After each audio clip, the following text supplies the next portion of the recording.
আমি সেদিন আমি হাজির হয়েছি, উপহার কি কি পাবো নিষ্টি করেছি, জমিয়ে খাবো আমি।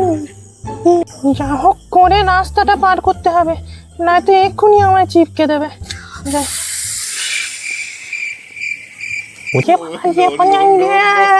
আগে পালাই, ও মা গো, ও মা, ও মা, ও পালা, ও পালা রে। কোথায় যাচ্ছিস? ও আমি আমি আমি শ্বশুর বাড়ি যাচ্ছি গো। এই ব্যাপার, তোকে ভালো আছে কেটে খাবো, তুই এখন শ্বশুর বাড়ি যাচ্ছিস? না না না না না না, কেউ না গো, মালতী দি, কেউ না, তোমার পায়ে পড়েছি গো। কি জানি আল্লাহই বললাম রে বাবা। ও মালতী দি, আমার বাচ্চা হবে গো, আমার বাচ্চা হবে, আমার বউ ডিম দিয়েছে, আমার বউ শ্বশুর বাড়ি আছে গো। আরে বাবা বাবা, আমায় কেউ না।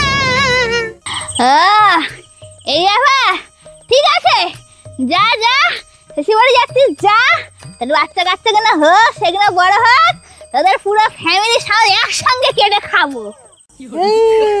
ঠিক আছে, আমি একবার শ্বশুর বাড়ি যাই, আর ফিরবো না, ওখানেই ঘর জমাই থাকবো। যাই রে বাবা।